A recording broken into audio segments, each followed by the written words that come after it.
మాటలకు అందని సందర్భం ఆ ఇద్దరం కనుక కోటన్న ఆత్మకు శాంతి చేకూరాలి, ఆ కోటన్న కుటుంబానికి ఆత్మశాంతి కలగాలి. ఆ కోటన్న లేనిలో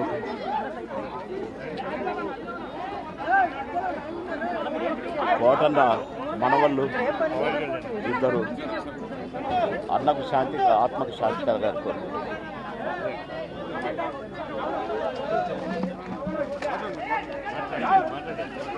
అన్నయ్య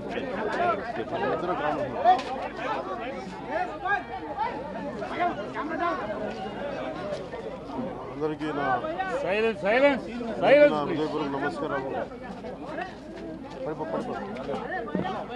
అందరికీ నా హృదయపూర్వక నమస్కారాలు.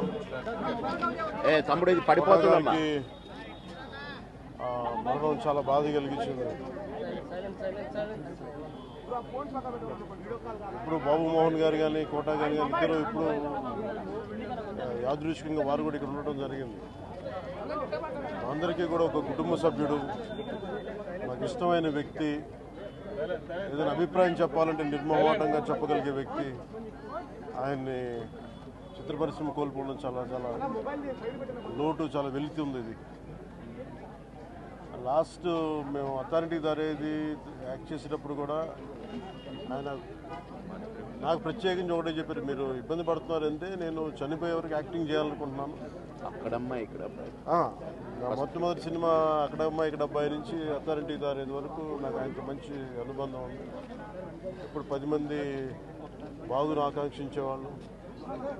ఆయన ప్రత్యేకించి నేను అడిగాను, మీరు ఇంత ఈ వయసులో ఇబ్బంది పడలేదు. లేదు, నా కష్టాలను అధిగమించడానికి నాకు నటనే నాకు మరుపుది, నాకు చాలా ఇదిగా చెప్పారు. నాకు బాగా కదిలించేసింది. నాకు అలాంటి వ్యక్తి అది ఎంతమంది పరిణి చెందిన నటులు ఉన్నా కానీ ఆయన విశిష్టమైన శైలి, గొప్ప నటులు, ముఖ్యంగా బాబు మోహన్ గారు ఆయన కాంబినేషన్ మటుకు మేమందరం విపరీతంగా ఎంజాయ్ చేసేవాళ్ళం. అలాంటి వ్యక్తి ఈరోజు మేము కోల్పోవడం నిజంగా చాలా బాధ కలిగించింది. మనస్ఫూర్తిగా వారి కుటుంబ సభ్యులకి మనస్ఫూర్తిగా నా సానుభూతిని తెలియజేస్తూ వారి ఆత్మకి శాంతి చేకూరాలని మనస్ఫూర్తిగా ఆకాంక్షిస్తూ, మనస్ఫూర్తిగా ప్రార్థిస్తూ.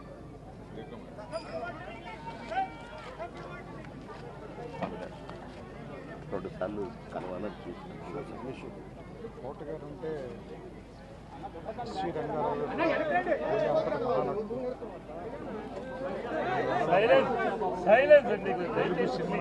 డైరెక్టర్ నటుల్లో చరిత్ర ముగిసిపోయిందని నేను భావిస్తున్నాను.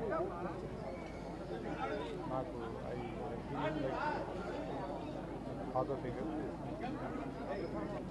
అంత గొప్ప నటుడిని కెమెరా వెనకాల నుంచి చూసి అదృష్టం చాలాసార్లు ఆయనతో పనిచేసే అవకాశం దొరికింది.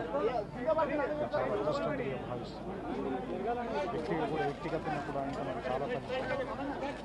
ఆయన ఇంటికి కూడా రావటం, సినిమా షూటింగ్ చేసిన సమయంలో కూడా ఆయనతో మాట్లాడటం చాలా బాధాకరమైన ఆత్మ శాంతి కలిగాను. ఆయన కుటుంబానికి నా సానుభూతిని